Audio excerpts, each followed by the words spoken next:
Honorable colleagues, my name is Hassan Saleh.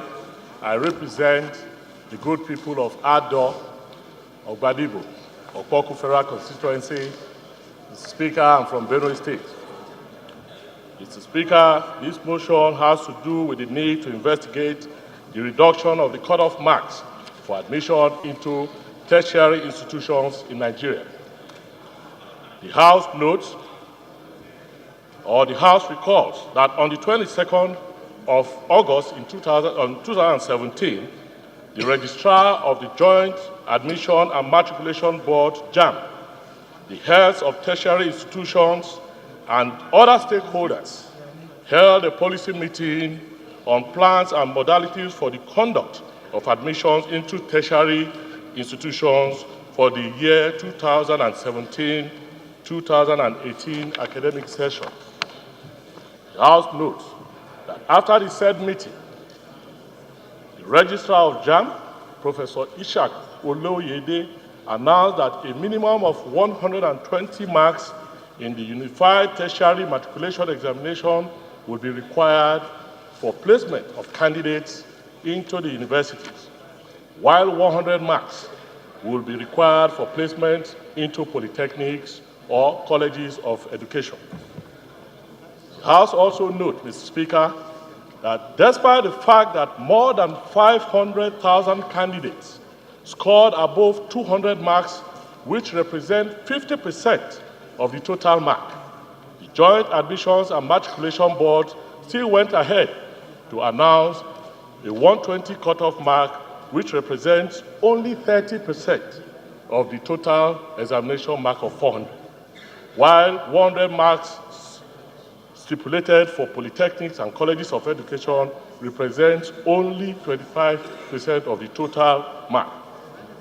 The House is concerned that this decision is bound to lower the standard quality of education in tertiary institutions, as many candidates who perform woefully in the UMTE examination could secure admissions through nepotism, bribery, and corruption, while many other candidates who perform excellently could be denied admission.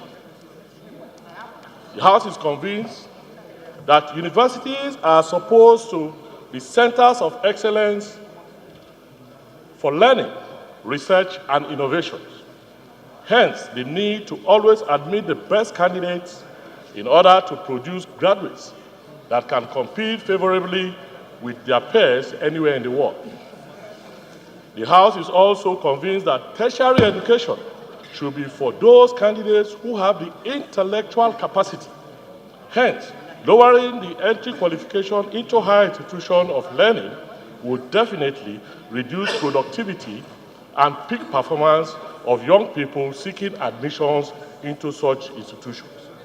Mr. Speaker, honorable colleagues, the House resolved that the Committee on Tertiary Education and Services should investigate the circumstances that has led to the reduction in the cutoff marks required for admission of candidates into tertiary institutions in Nigeria and report back to the House within 4 weeks.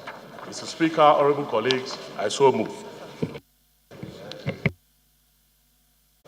I stand to second the motion, heavily moved by Honorable Hassan Saleh. Thank you. This motion, the body of this motion has said it all.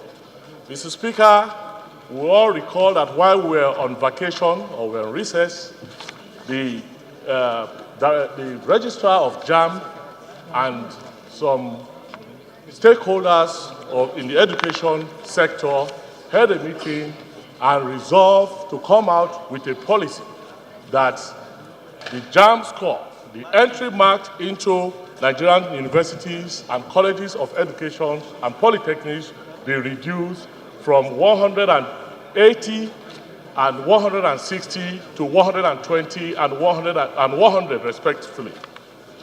Mr. Speaker, this single act has generated a lot of controversies around the country.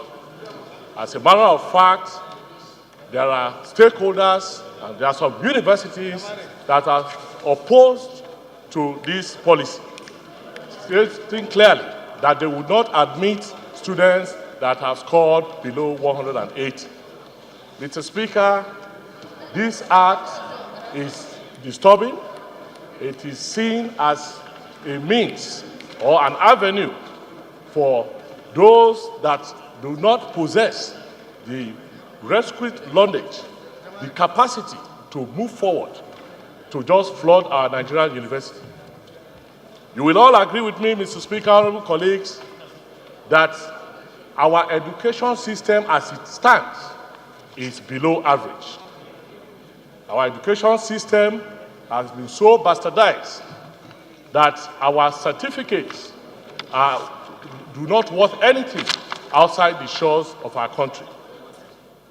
We have graduates, a lot of graduates, year in, year out, we reel out graduates into the streets. But when it comes to the time for interviews, or even when you want to even engage these so-called graduates in intellectual discussion, you will be shocked, Mr. Speaker, honorable colleagues, that some of them cannot even put a sentence together. And yet, they say they have master's degrees and even PhD. And for us to sit here and begin to see a policy that will further reduce the standard of education in our country, I think it will be a disservice to our people, to our country. And that is why I've come up with this motion, and I'm craving the indulgence of this House to look at this and see how we can stop JAMB from going ahead with this policy. Mr. Speaker, it will interest you to note that the last exam that was written in 2017, the UTME exams, that out of 1,700,000 people that wrote the exams, 596,000 passed beyond or scored beyond 200, over 400, which is 50%. The universities are grappling with how to absorb these 596,000 students. Yet, they have gone ahead to lower the standard or lower the bar for more people to be on the queue. I see this as an affront on education. I see this as corruption because there must be something behind it that those policymakers are not telling us. I wonder what it will look like where somebody that has 70% will be will be denied admission, while the person that has 120% or 30% will be given admission. So I want to crave the indulgence of this House for us to please look at this policy and let us call the real stakeholders, because some universities have refused, they've condemned this action by JAMB and the so-called stakeholders that have agreed on this policy. Let Nigerians come and let us discuss it, so that at the end of the day, our country will be better for it. Our certificate will worth something outside the shores of Nigeria. On this note, Mr. Speaker, I so submit.